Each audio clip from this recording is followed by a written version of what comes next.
Yuk kita mulai. Assalamualaikum warahmatullahi wabarakatuh.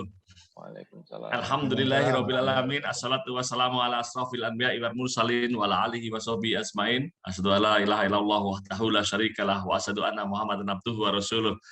Bapak Ibu sekalian, hadirin kajian Islam, ilmu pengetahuan dan peradaban yang kami hormati, alhamdulillah kita bersyukur kepada Allah Subhanahu wa taala bahwa pada kesempatan pagi hari ini kita masih diberikan kesehatan, kekuatan untuk bersama-sama kembali bangun ya, insya Allah menyongsong matahari dengan mengikuti kajian Islam, ilmu pengetahuan dan peradaban. Dan tema kita hari ini saya kira menarik, yaitu tentang zakat peternakan sebagai indikator kesejahteraan. Dan hari ini yang akan menjadi narasumber adalah Bapak Insinyur Raden Ahmad Romadhoni Surya Putra SPT MSc PhD. Ini saya potong nih, beberapa masih ada lanjutannya nih, panjang. Gitu ya. Beliau adalah dosen Fakultas Peternakan UGM dan juga pengurus IJMI Sleman. Nah, saya kira Bapak Ibu sekalian tanpa harus berpanjang-panjang, insya Allah nanti kita akan punya sesi ini selama 1 jam, gitu. Dan monggo Ustadz Ahmad Romadhoni untuk langsung memulai saja. Mungkin kira-kira 30 menit, gitu, 40 menit, dan kemudian sisanya adalah untuk diskusi. Silahkan. Oke, matur nuwun. Bismillahirrahmanirrahim. Assalamualaikum warahmatullahi wabarakatuh. Waalaikumsalam. Innal hamdalillah nahmaduhu wa nasta'inuhu wa nastaghfiruh wa na'udzu billahi min syururi anfusina wa min sayyiati a'malina may yahdihillahu fala mudilla lahu wa may yudlil fala hadiyalah. Asyhadu an la ilaha illallah wa asyhadu anna Muhammadan abduhu wa rasuluh la nabiyya ba'dah. Saya mencoba sedikit empan papan nih, pakai kupluk karena audiensnya juga ustadz-ustadz semua ya. Jadi saya kira ya biar agak sopan kira-kira itu pakai kupluk. Dan pada kesempatan kali ini topik yang akan saya sampaikan saya kira bukan barang yang baru. Saya yakin para audiens juga banyak juga yang mengkaji terkait dengan zakat, apalagi yang basisnya fikih dan basisnya ekonomi. Saya kira sangat familiar dengan terminologi ini. Mas Dudi juga saya lihat juga banyak sekali tulisan-tulisannya tentang zakat produktif dan sebagainya. Bapak Ibu sekalian, saya pengen share screen tapi masih di disable.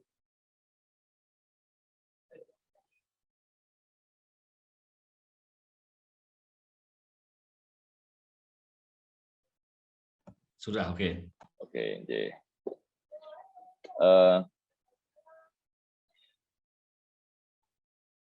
jadi Bapak Ibu sekalian, saya kira ada beberapa hal yang mungkin bisa menjadi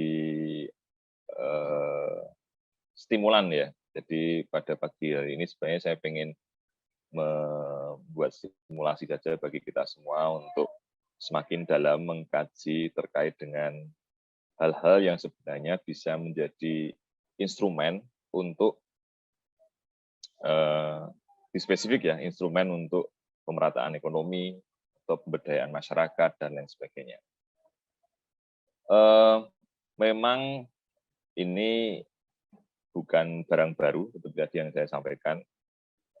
Hanya saja kita perlu lebih sedikit ya mungkin sedikit memperdalam informasi-informasi atau mengkaji lebih dalam mengenai apa itu zakat produktif, zakat mal, yang ternyata pengalaman-pengalaman masa lalu dan juga pengalaman-pengalaman di negara-negara lain misalnya itu mampu memberikan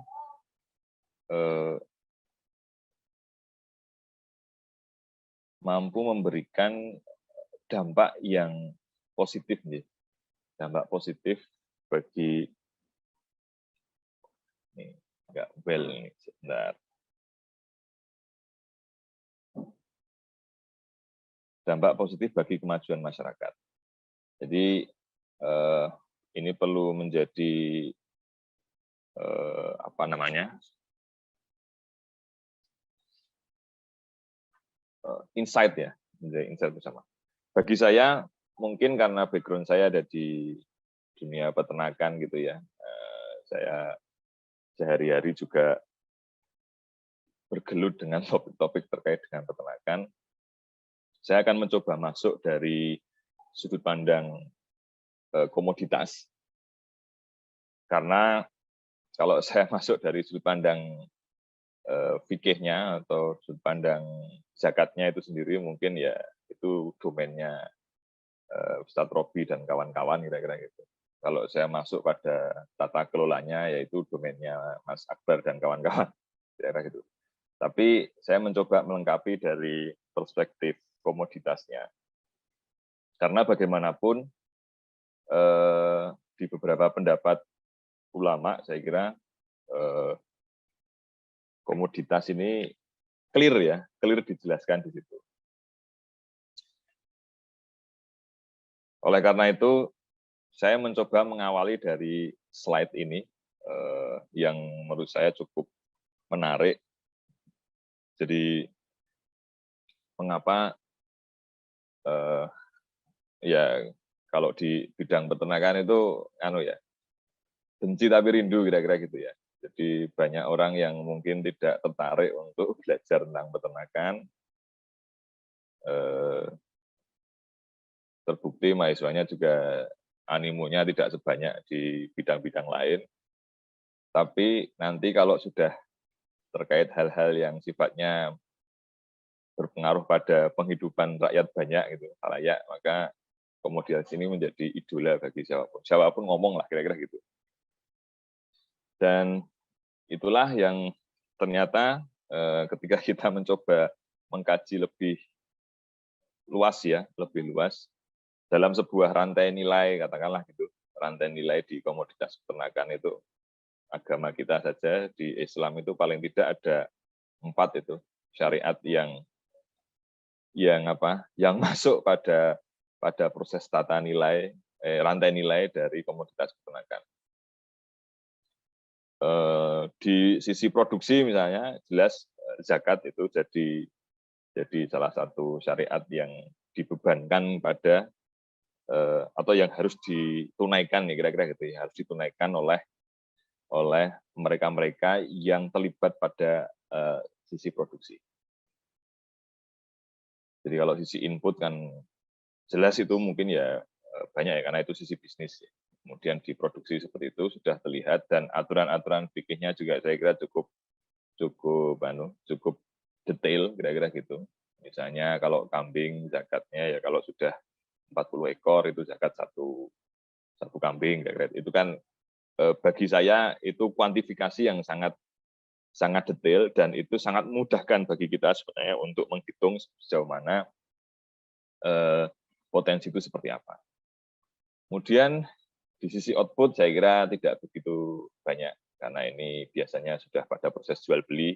Jadi kalau hal-hal yang terkait dengan syariat saya kira ya tentang jual beli itu sendiri. Kemudian di sisi processing, ini yang sangat menarik juga, dan terbukti banyak yang kemudian lebih concern pada wilayah ini. Ada korban, namanya Idul Kurban itu ya pasti setahun sekali. Dan saya kira Bapak Ibu di sini juga setiap tahun pasti juga harus dealing ya, harus bernegosiasi terkait dengan bagaimana membeli hewan kurban, kemudian pada siapa kita akan nanti membeli, kemudian harga berapa, dan itu saya kira itu umum dalam keluarga Muslim kira-kira gitu. Itu suatu hal yang, dan sekarang animonya semakin besar gitu, terutama di masyarakat ya paling tidak di DIY dibandingkan dengan kira-kira mungkin 10-15 tahun yang lalu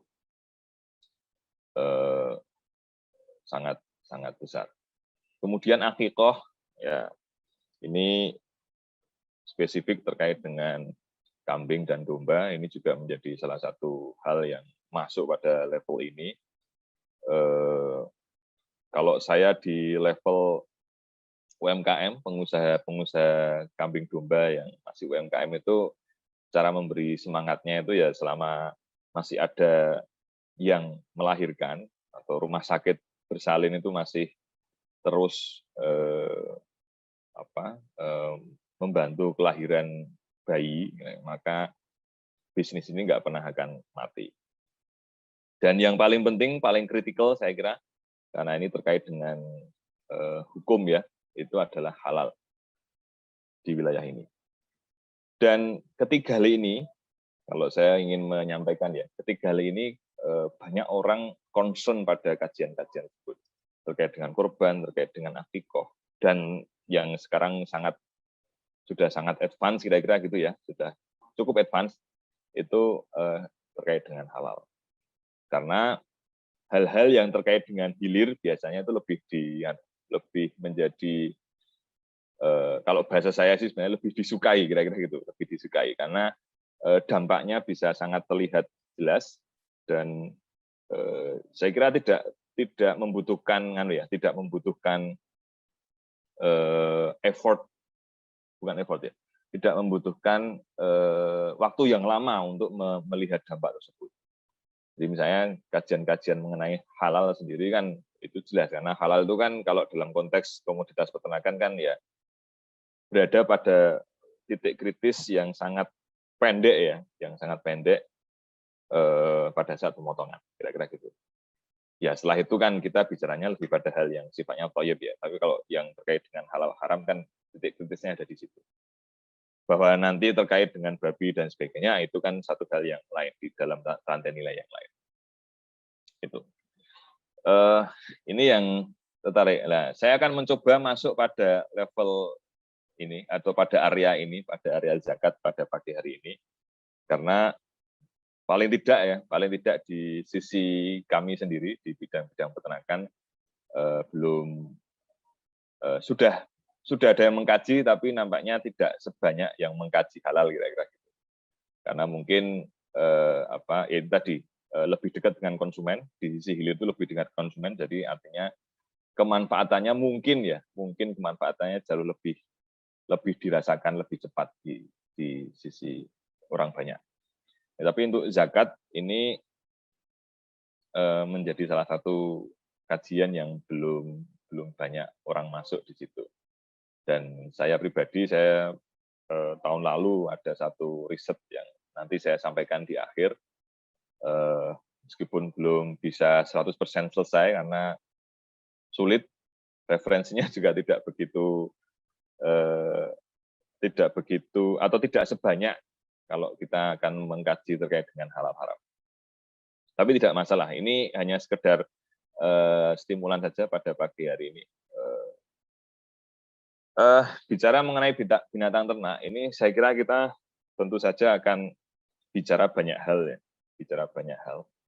Secara produknya sendiri ini merupakan sumber bahan pangan yang berkualitas tinggi.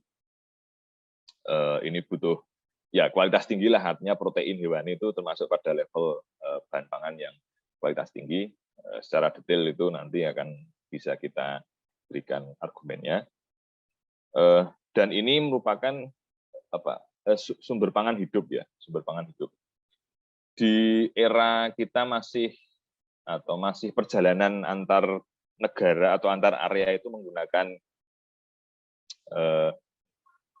masih sangat lama ya, masih teknologi belum begitu banyak atau belum begitu canggih. Ternak ini menjadi satu hal yang krusial karena dia bisa artinya bisa dibawa kemana saja. Columbus misalnya, ketika dia berlayar dari Spanyol ke benua yang sekarang dinamakan Amerika itu dia tercatat selain membawa barang atau bahan pangan yang fermented atau fermentasi, dia juga membawa bahan pangan yang hidup, ya livestock. Kenapa istilahnya menjadi livestock itu karena itu babi, kemudian ya rata-rata babi pada saat. ya paling tidak catatan sejarah itu menyatakan itu babi, kemudian ada produk-produk lain. Ini yang kemudian mengapa babi, karena dia hidup di situ, dia bisa memanfaatkan limbah-limbah dari proses dari manusia yang ada di kapal tersebut, dan juga kemudian di sisi lain dia bisa menyembelihnya ketika masyarakat di kapal tersebut kekurangan bahan pangan. Kemudian di pastoral community atau di komunitas-komunitas yang biasanya berada di padang rumput, area padang rumput, padang pasir dan sebagainya, binatang ternak ini menjadi indikator kekayaan dan sumber kekayaan ya.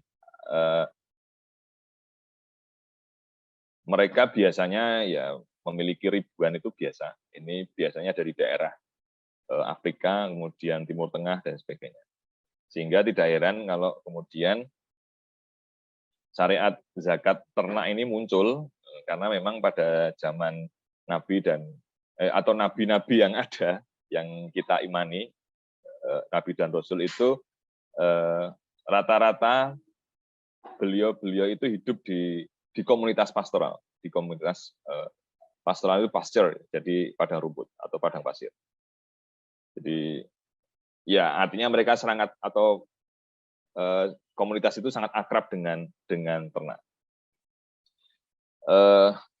Pada saat saya studi, saya ada teman dari Ethiopia, Muslim, itu dia cerita tradisinya yang pastoral. Kemudian dia juga bercerita bahwa dia lahir dari istri kedua. Jadi ayahnya itu punya istri 4 ya, ada istri 4 tapi 5 sebenarnya, yang satu mereka cerai. Jadi dia cerita bahwa mas kawin yang diberikan itu pada orang tuanya, pada ibunya itu, dan kepada istri yang lain itu 100 ekor sapi.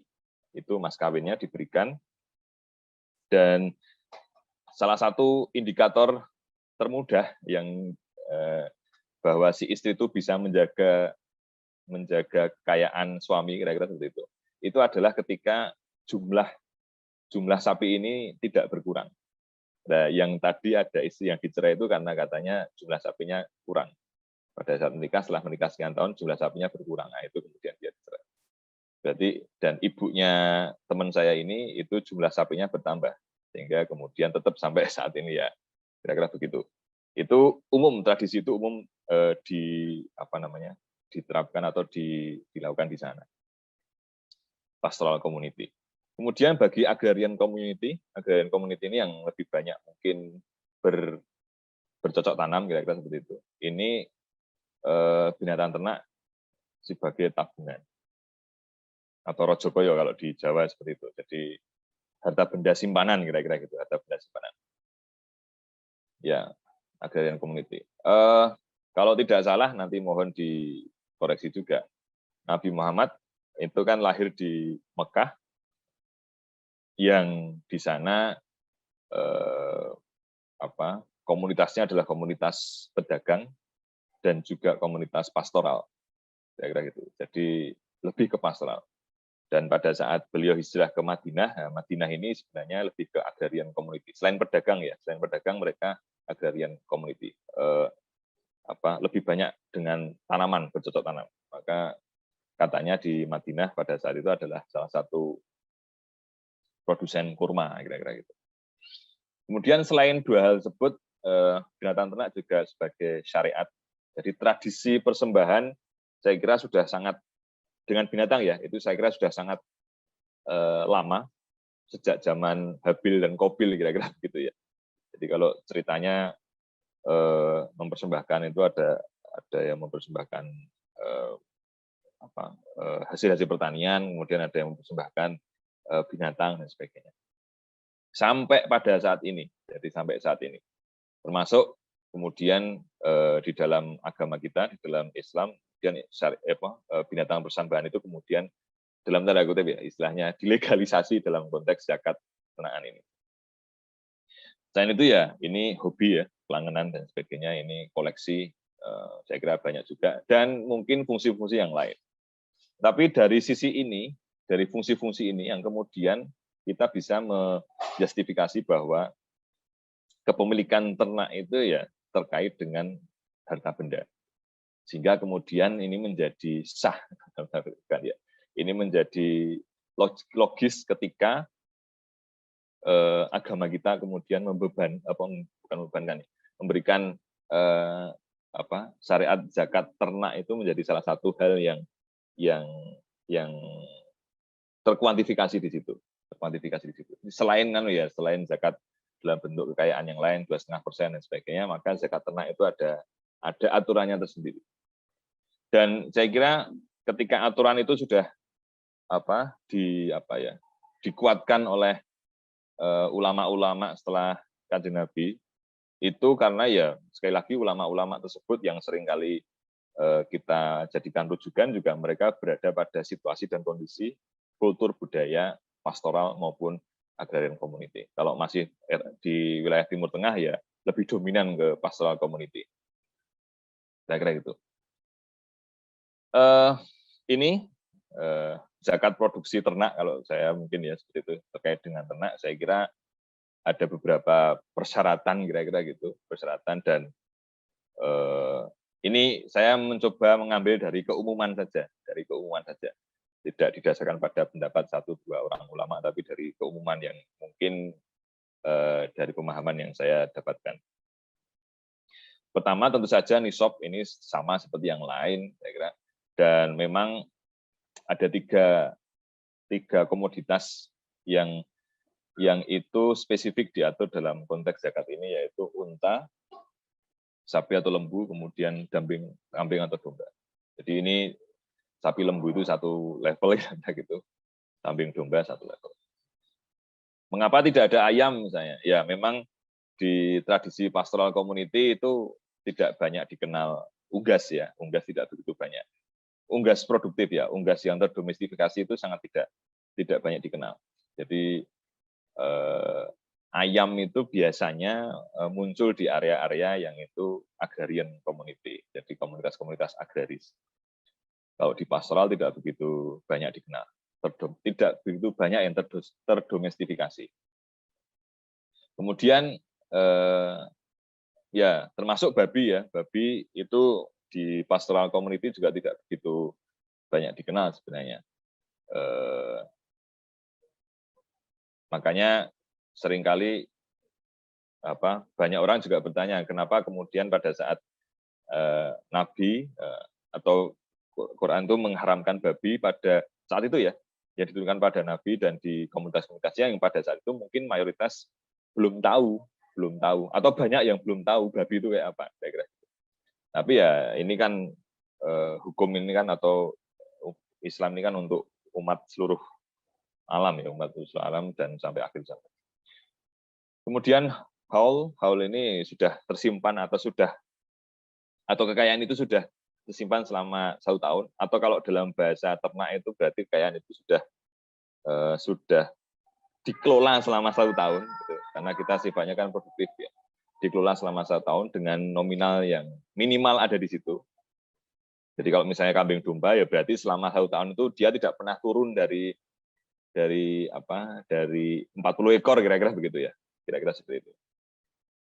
Atau setara dengan itu ya. Jadi mungkin 40 ekor tapi ada penjualan menjadi turun jadi 35 ekor, tapi kemudian nanti ada penambahan dari proses reproduksi ya, proses perkembangbiakan, tambah lagi 7 ekor dan sebagainya. Tapi ada di level itu. Kemudian digembalakan, artinya ini dibudidayakan, dan memang ini menjadi salah satu mata pencarian, Jadi bukan yang sifatnya kelangenan, kira-kira itu, bukan yang sifatnya kelangenan. Nah, tapi memang ini menjadi agak tricky, karena ya namanya manusia ya pasti banyak juga yang mbuh piye carane, kira-kira mbuh piye carane biar tidak dikon zakat, kira-kira gitu. Dan ini saya kira bukan tradisi ya, perilaku ini juga sudah ada di zaman Nabi, kan ada salah seorang sahabat yang minta didoakan untuk kaya dan sebagainya, kemudian dia diberikan domba, berkembang biak, tapi ketika setelah bertahun-tahun atau sekian lama, kemudian putusan Nabi meminta zakat, mereka tidak mau. Ya, yang sahabat tersebut tidak bersedia untuk membayar zakat. Kemudian ternak ini tidak digunakan sebagai alat untuk bekerja. Jadi misalnya seperti sapi yang digunakan untuk membajak sawah, membajak lahan pertanian itu tidak masuk hitungan, kira-kira itu, tidak dihitung sebagai untuk wajib dizakati.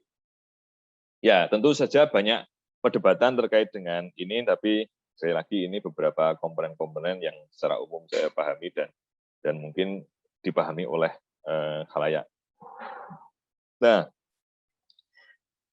beberapa penelitian-penelitian terkait zakat saya kira juga cukup detail menjelaskan mengenai hakikatnya.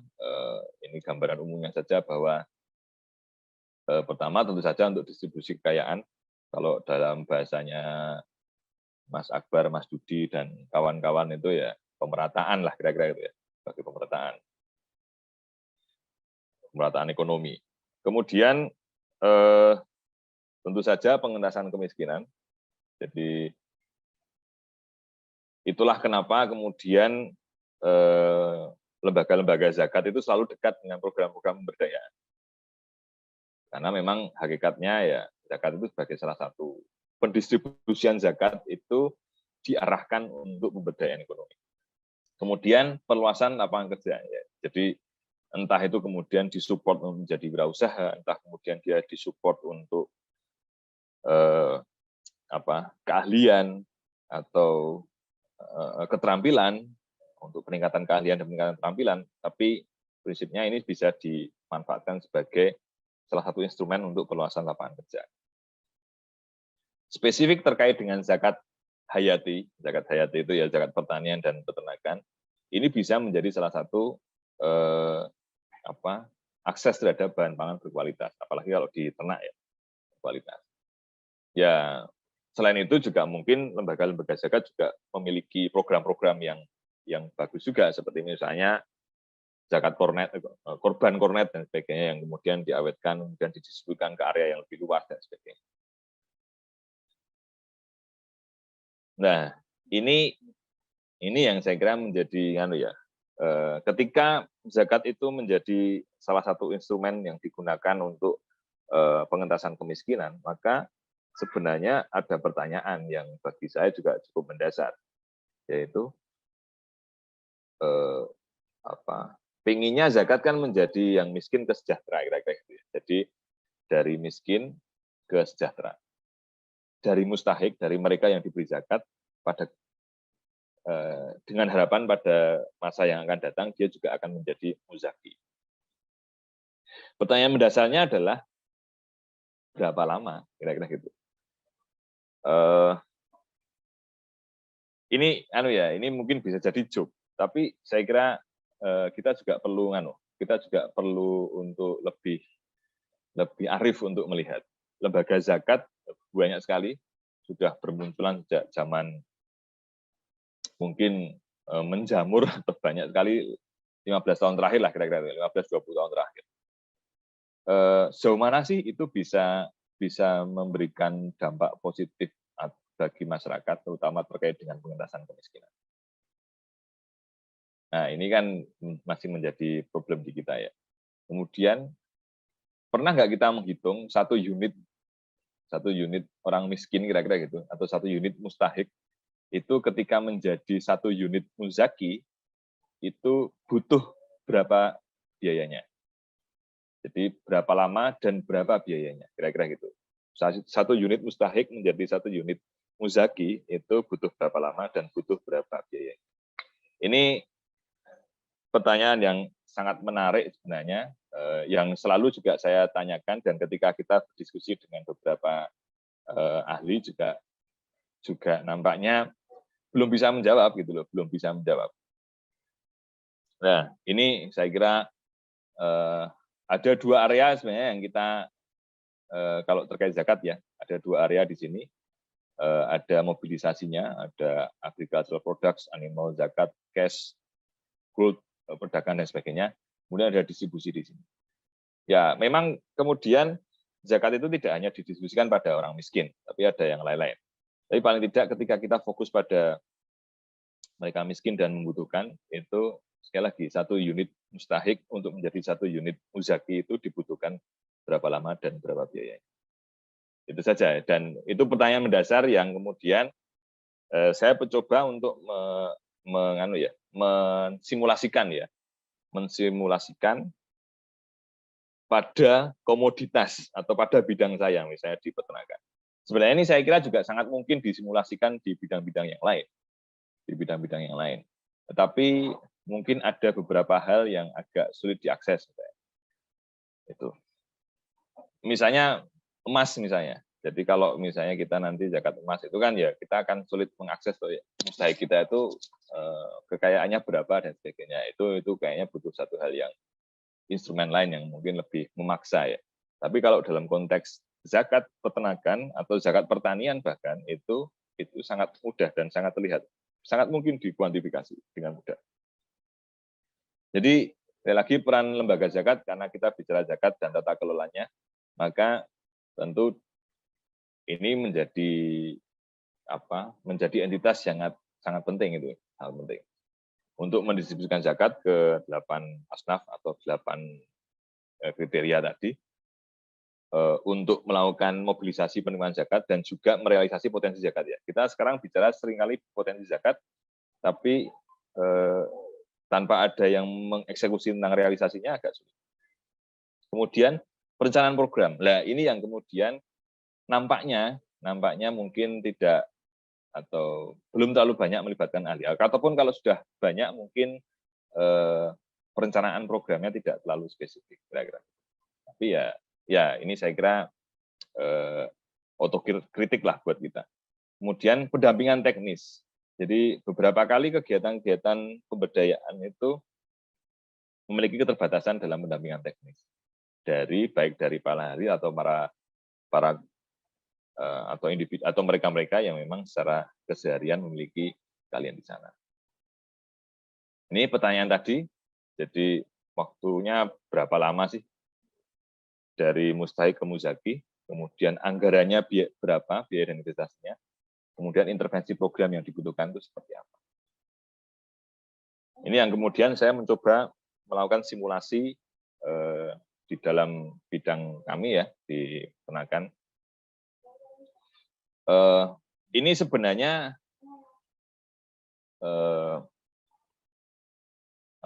kalau di kami ada juga yang ada kajian mengenai project analisis lah kira-kira gitu ya, analisis project. Dan di bidang peternakan saya kira mahasiswa semester 3, semester 4 itu akrab dengan ini, dengan investasi dan juga dengan project analysis dengan pendekatan ini. Sehingga kami mencoba untuk mengkaji potensi untuk mendesain program dari satu unit mustahik ke satu unit muzaki misalnya gitu, menggunakan pendekatan project analysis. Jadi bagaimana kita bisa melihat berapa sih intervensi program yang diberikan. Seringkali begini, Bapak Ibu sekalian, baik di zakat maupun di bantuan-bantuan hibah pemerintah, itu terlalu ngirit ya. Terlalu ngirit itu artinya ya mungkin pengennya biar bisa diterima oleh banyak orang, sehingga kemudian bantuannya satu rumah tangga 1 ekor kambing atau 1 ekor domba atau 1 ekor sapi misalnya. Tapi harus diingat mereka-mereka ini keluarga-keluarga dengan atau rumah tangga dengan sumber daya yang terbatas juga. Jadi kalau mereka hanya bisa memelihara 1 ekor sapi, maka ketika dia ditambah 1 ekor sapi ya dalam jangka waktu tertentu dia akan menjual 1 ekor sapi. Karena dia hanya bisa atau baunya atau sumber daya yang dia miliki itu hanya bisa untuk mengolah 1 ekor sapi. Begitulah dengan kambing. Diberikan bantuan 1 kambing betina memang 1 kambing. Tapi ya pemberian satu kambing itu sebenarnya hanya seperti menggarami lautan saja, karena dia punya setiap rumah tangga peternak itu punya pola pengambilan keputusan yang rasional. Jadi dia harus memperkirakan sumber daya yang dia miliki dengan beban yang ditambahkan, kira-kira gitu. Artinya tidak banyak yang jika dia diberi 1 ekor kemudian bisa berkembang, itu tidak banyak. Sehingga ada skala-skala ekonomis yang harus, atau paket-paket dengan skala ekonomis yang harus diberikan. Kira-kira gitu. Sekali lagi tetap saja hitung-hitungannya juga duit juga, kira-kira gitu. Tapi dalam konteks zakat peternakan ini ada beberapa hal yang itu bisa sangat spesifik untuk bisa disupport. Ini basicnya adalah project analisis seperti ini untuk memprediksi kira-kira dalam waktu sekian lama itu populasi akan bertambah berapa, tentu saja dengan parameter-parameter tertentu ya, dengan parameter mortalitas, parameter feed cost ratio dan sebagainya, pakan, biaya pakan, kira-kira gitu, dan lain sebagainya. Dan tentu saja dalam konteks zakat ini kita juga harus mempertimbangkan jual beli atau penjualan, baik itu pejantan, baik itu indukan, atau baik itu anakan dan sebagainya. Jadi karena kalau kita mengembangkan populasi dari 1 atau dari 2 menjadi 40 ekor itu mudah. Tapi kalau pada fase itu tidak secara matematis ya itu mudah, tapi pada fase itu tidak ada cash flow, baik itu inflow maupun outflow kan ya sama saja. Peternak atau rumah tangga itu kan juga dia tetap sulit juga untuk nggak punya pendapatan, akhirnya dia hanya keluar biaya terus, ibaratnya seperti itu. Sehingga tentu ada beberapa hal yang kita pertimbangkan. Ini indikasi sejahtera, kira-kira gitu, bahasa kami ya, indikasi sejahtera dengan mortalitas yang cukup, dan tentu saja ini dengan asumsi ada pakan, support pakan yang diberikan dalam bentuk nominal, dalam bentuk rupiah kira-kira, dan juga ada support technical assistance, ada pendampingan. Pendampingan itu untuk memastikan parameter teknis ini tercapai. Ini parameter teknis ini sudah parameter yang sangat rendah ya, mortalitasnya sampai 10% itu kalau dalam bisnis itu sudah rugi besar itu. Jadi mortalitas dan mortalitas total ya. Ini induk, kalau induk ya betina yang siap untuk beranak atau yang sudah beranak. Kemudian kalau ini mortalitas secara total. Jadi kita mencoba untuk melakukan simulasi, saja ini masih butuh tapi kira-kira tidak akan jauh dari ini. Kemudian kita menggunakan parameter nisab dan haul. Jadi nisabnya ini kambing, nisabnya 40 dan haulnya 1 tahun. Jadi artinya kita mencoba dengan menggunakan pendekatan nisab sebagai batasan awal. Oke, ini sudah masuk fase yang kira-kira itu. Dan kemudian pada saat itu kita tidak kemudian ini sudah jadi muzaki, tidak, tapi kita akan menunggu sampai 1 tahun. Kira-kira gitu. Di dalam ada proses jual beli, kita sedang mengembangkan sistemnya, sedang kita kembangkan. Di dalam ada proses jual beli, ada unit cost untuk pakan dan unit cost untuk hal-hal yang lain, obat-obatan, suplemen dan sebagainya. Dan tentu saja investasinya juga ada di situ, ada perkandangan dan sebagainya. Kita mencoba melihat ini, misalnya seandainya seorang mustahik diberikan sepasang pejantan dan betina di sini, maka dia akan masuk pada level indikasi sejahtera, nisab haul. Kalau sejahtera itu kita indikasikan sebagai muzaki ya, mereka yang membayar zakat itu ya asumsinya dia sudah lebih sejahtera dibandingkan dengan mereka yang tidak membayar zakat. Maka untuk mencapai 40 ekor plus ya, 40 ekor plus 1 tahun, itu artinya 40 ekor sudah dewasa. 40 ekor plus 1 tahun, maka dia membutuhkan lebih dari 7 tahun. Hitungan kami sekitar hampir 8 tahun. Artinya, ini jelas nih, berapa lamanya jelas. Jawaban kami terjawab, berapa lama. Ya, kira-kira hampir 8 tahun. Kalau dia awalnya dapat 2. Tapi dengan ada tanda bintang ya, syarat dan ketentuan berlaku. Berikut sampai investasi awalnya atau programnya awalnya diberi 7 ekor dan sebagainya itu cukup 3 tahun. Ini, tapi ini masih parameter teknis dan ekonomis, kira-kira gitu ya, parameter teknis dan ekonomis. Karena kita juga tentu saja masih membutuhkan parameter-parameter lain seperti motivasi, kemudian perilaku dan lain sebagainya. Tetapi paling tidak ini bisa menjadi salah satu input ya atau masukan bagi para pengelola zakat nih. Ini loh, misalnya dirimu atau misalnya lembaga zakat akan membuat program untuk pengentasan kemiskinan untuk membuat masyarakat sejahtera. Ini loh, satu unit mustahik menjadi muzaki, ya berilah dia 5 ekor gitu loh. Berilah 5 ekor, maka nanti satu periode Anda 4 tahun itu sudah bisa dapat sudah bisa mengentaskan kemustahikannya dia kemudian menjadi muzaki. Ini parameter sederhana sebenarnya, tapi memang di dalamnya ada investasi-investasi lain yang berada di situ ya. Katakanlah misalnya dengan kandang, kemudian dengan pakan dan sebagainya, itu paling tidak ya keluar kalau misalnya mungkin 150 sampai 200 juta itu bisa, termasuk dengan pendampingan teknis. Karena pendampingan teknis kan artinya itu adalah staf yang di-hire oleh lembaga zakat tersebut. Artinya tidak akan bersinggungan dengan program, tapi dia akan bersinggungan dengan gaji dan sebagainya. Tapi ya mungkin banyak orang yang artinya kalau misalnya dia diberikan 2 hanya 1 unit mustahik, itu kan mungkin kalau dalam laporan tidak sangat bagus ya. Akan lebih baik 2 unit mustahik tapi dapat 1. Ya nggak masalah. Tapi itu nanti untuk membuat dia menjadi sejahtera itu butuh waktu yang agak lama. Karena dari 1 menjadi 2 itu selisihnya banyak ya. Selisihnya banyak.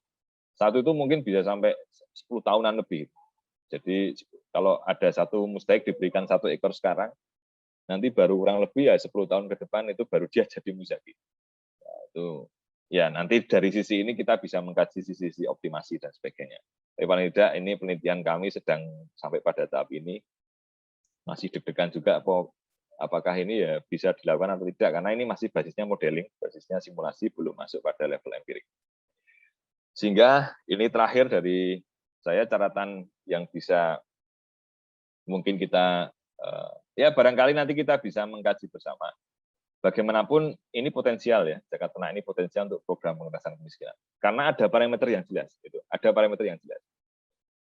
Tentu dari sisi yang lain pendapatan atau apa itu mungkin ada parameter-parameter lain. Tapi dari konteks ini kalau kita menggunakan zakat itu parameter jelas. Karena nisabnya jelas, ada 40 ekor kira-kira itu atau 30 ekor itu jelas di situ. Dan kemudian haul itu 1 tahun. Sehingga ini bisa dihitung semua karena parameter teknisnya sudah jelas. Kemudian ini bisa menjadi intervensi program ya, programnya bisa di-create dan sebagainya. Saya lagi karena nisab dan haul ini dalam konteks budaya ternak itu menjadi satu hal yang fix gitu, yang fix sehingga semuanya bisa dihitung. Tapi memang ya sekali lagi kolaborasinya harus komplit. Artinya seperti tadi saya sampaikan, ada pendampingan yang memastikan parameter teknis ini terjaga. Mortalitas itu kematian induk. Kalau litter size itu dalam 1 tahun dia menghasilkan berapa atau beranak berapa kira-kira gitu. Jadi kambing domba itu bisa beranak 1, bisa beranak 2. Jadi kita coba di level ini 1,5.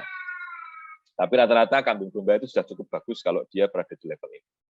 Lambing interval itu adalah jarak ketika dia beranak, kemudian dia akan beranak lagi. Beranak, kemudian beranak lagi, itu lambing interval. Kemudian di sisi ini ada mortalitas unit ternak. Mortalitas unit ternak itu... Ustaz Joni, kita save waktu untuk diskusi. Oh, J. Ya, kira-kira itu. Sudah selesai tadi? Sudah selesai, matur nuwun. Kita lanjutkan diskusi saja. Monggo saya kembalikan. Baik, terima kasih Ustaz Joni. Ini sudah ada 2 pertanyaan nih di chat nih. Satu dari Pak Mustafa. Mohon maaf off kamera. Pertanyaan begini, jika ternyata untuk tujuan perdagangan, jika ternaknya untuk tujuan perdagangan, manakah yang lebih baik? Apakah zakat peternakan ataukah zakat perdagangan?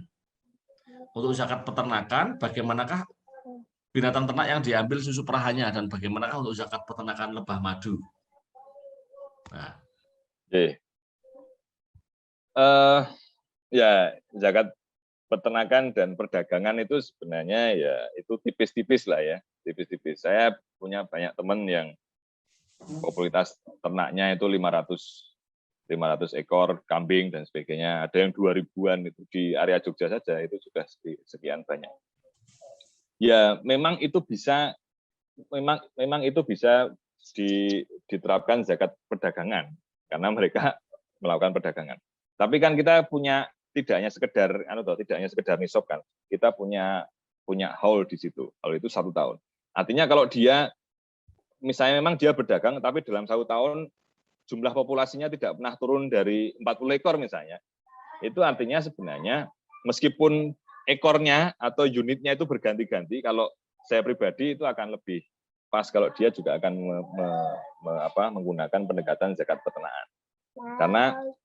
Karena bagaimanapun ya bagi saya agak aja parameternya ya memang nisabnya 40 ekor kira-kira gitu. Artinya kalau dia meskipun itu berdagang tapi jumlahnya itu tidak pernah turun dari 40 misalnya seperti itu, maka dia akan lebih baik kira gitu ya, akan lebih baik kalau kemudian dia menjadi zakat peternakan. Itu. Memang ini tidak banyak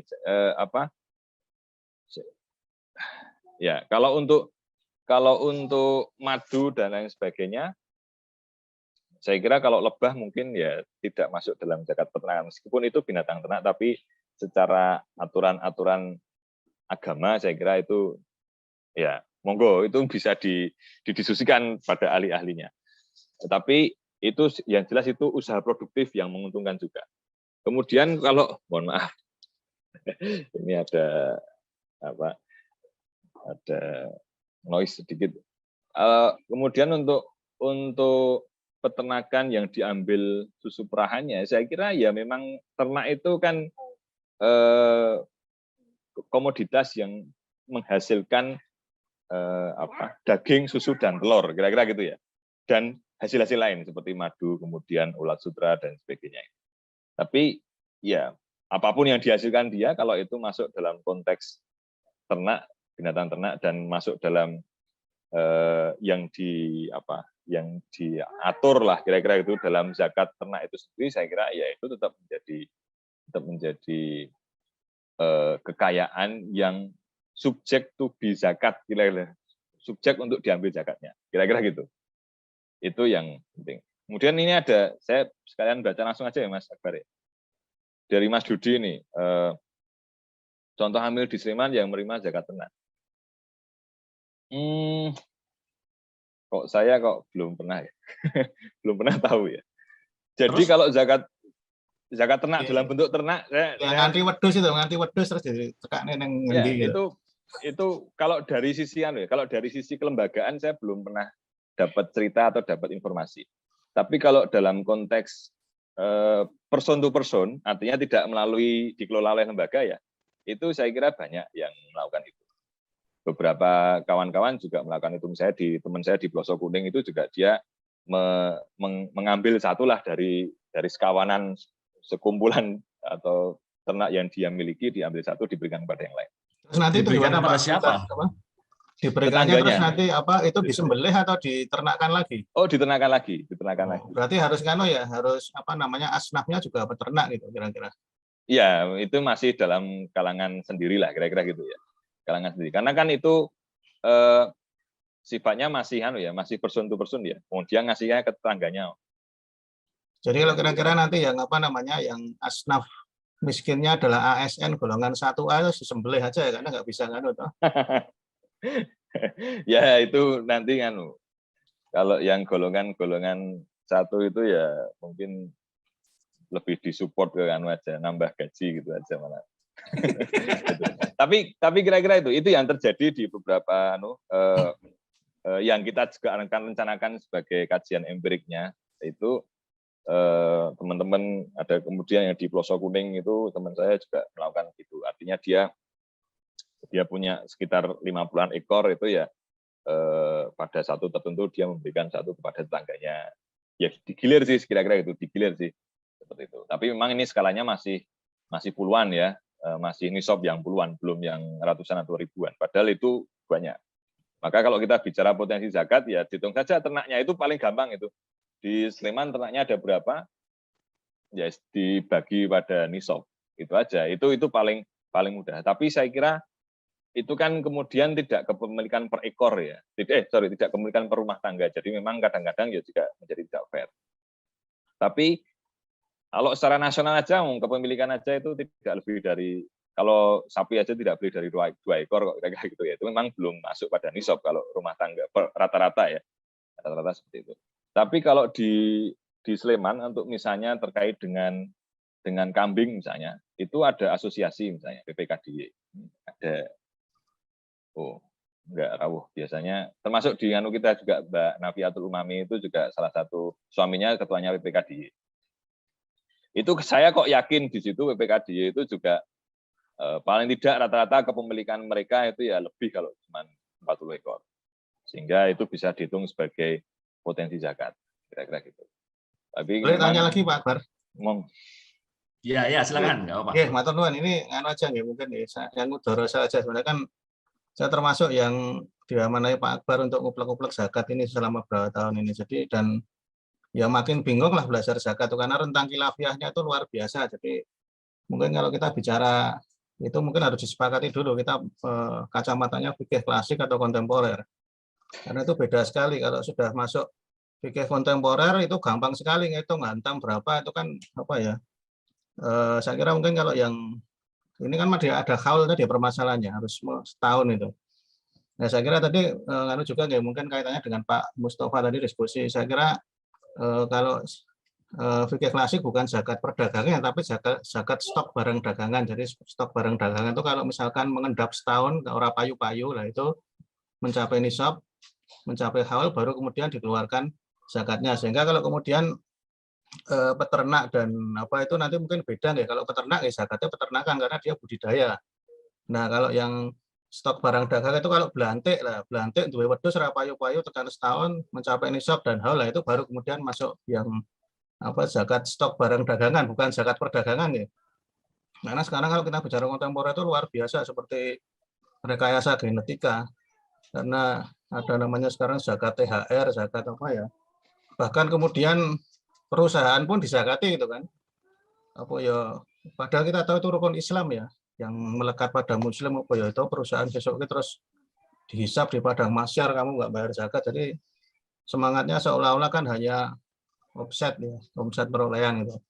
Nah monggo itu kan nah saya kira mungkin menarik untuk ini ya peternakan itu mungkin kalau dikembangkan menurut saya bagus Ustaz Doni meskipun mungkin ini menjadi tidak terlalu menarik bagi apa ya amil pada umumnya karena kan lebih enak memadukan pertanian dan emas perak itu nggak usah pakai nisab ambil pertanian kemudian nanti terus tarifnya pakai emas perak jadi sangat berprofesi ya itu mungkin harus ada menurut saya harus ada komitmen khusus ya mungkin nanti Ustaz Doni bisa menjelaskan itu seperti apa ya mungkin fakultas peternakan yang memang itu bidangnya saya kira itu akan sangat kompeten mengembangkan karena tadi ya seperti yang saya tanyakan itu nanti kalau betul-betul zakatnya dalam bentuk fisik ternak nah itu kemudian pertanyaannya pemanfaatannya kan tidak sesimpel kalau uang atau emas perak nih. Nah misalkan kalau itu tadi harus ada komunitasnya yang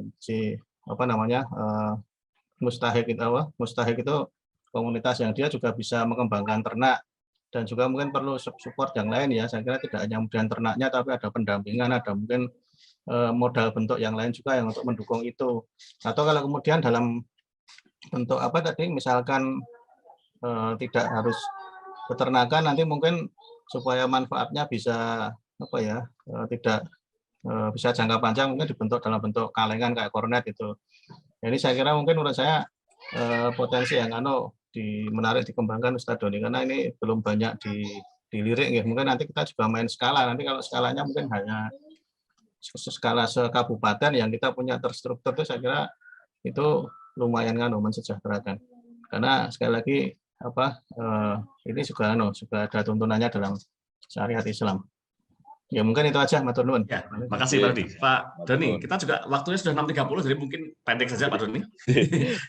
Itu tadi ada catatan dari Mas Robi tadi kalau haul itu tidak 10 tahun gila pertanian. Dari Pak Rosid, dari Pak Rosid. Oh, Pak Rosid, maaf Pak Rosid. Ya. Pak Rosid. Saya setuju aja dengan Mas Dudi. Saya pernah berdebat dengan salah satu guru besar di kampus kami terkait dengan zakat peternakan itu, karena ya beliau punya beberapa ekor banyak dan sudah masuk ke nisab dan haul. Saya bilang, Bapak harus zakat dong. Ya kan ini sudah saya konversi jadi harta kekayaan, jadi dia akan menggunakan nisabnya emas. Saya tidak termasuk yang tidak setuju karena itu mengalihkan yang seharusnya produktif menjadi konsumtif, kira-kira gitu bahasa saya. Jadi kalau dia ternak ya dia harus zakatnya ternak. Toh pada dasarnya begini, pemerintah itu juga memberikan hibah itu juga ternak kok. Artinya kan sebenarnya itu bisa dikelola. Dia juga mencari supplier kok, kira-kira gitu. Cari supplier ternak dan yang nyuplai juga mereka-mereka yang seharusnya berzakat ternak itu sendiri, kira-kira gitu. Jadi sebenarnya tidak sulit secara tata kelola, secara tata kelola tidak sulit. Tapi mungkin memang ini ya sulitnya adalah kemudian akan lebih simpel kalau itu dikonversi jadi harta kekayaan. Nah ini sudah beralih ini sebenarnya menurut saya dari yang produksi. Kalau kita fokusnya pengembangan produksinya, pengembangan sawahnya dalam tanda kutip ini menjadi konsumtif, karena kalau sudah masuk pada kata kekayaan kemudian menggunakan nisab emas diberikan dalam bentuk uang pasti tidak akan kembali lagi menjadi ternak. Kira-kira gitu Mas Akbar. Tapi monggo ini saya kira kajian yang sangat menarik. Saya baik, terima kasih Pak. Punya tandem diskusi kira-kira gitu.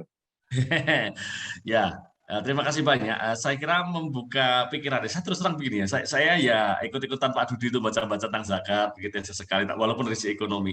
Tapi saya itu nggak terpikir bahwa kalau urusannya zakat peternakan itu, zakat binatang ternak itu urusannya lebih rumit gitu ya. Waktu itu nggak tersadar. Baru sekarang itu saya sudah urusannya zakat ternak sedikit lebih rumit dan kelembagaannya juga bahkan belum mapan kalau dibandingkan dengan lembaga-lembaga zakat yang lain yang dikelola oleh lembaga amil zakat dan sebagainya gitu. Oke, saya tidak tahu apakah sudah ada studi tentang itu, tapi ini menarik untuk dikaji lebih lanjut bagi yang memang tertarik gitu. Oke, Bapak Ibu sekalian, sayangnya kita sudah jam 6.33 dan kita tradisikan untuk tidak molor begitu. Jadi tadi mau molor sedikit mulainya hanya 1-2-3 menit, maka kita tutup juga 1-2-3 menit gitu sesudah jam 6:30 gitu. Nah, kami ucapkan terima kasih kepada Ustadz Ahmad Ramadhani Surya Putra yang sudah berkenan berbagi ilmu, menginspirasi kita pagi hari ini, dan juga kepada Bapak Ibu sekalian semuanya yang sudah berkenan hadir dalam acara kajian Islam, ilmu pengetahuan dan peradaban gitu ya. Insya Allah kita ketemu lagi pada kitab berikutnya Sabtu depan jam 5.30 lagi. Terima kasih sekali lagi. Sehat semuanya. Assalamualaikum warahmatullahi wabarakatuh. Waalaikumsalam warahmatullahi wabarakatuh. Terima kasih Ustaz. Terima kasih. Nambah ilmu. Terima kasih.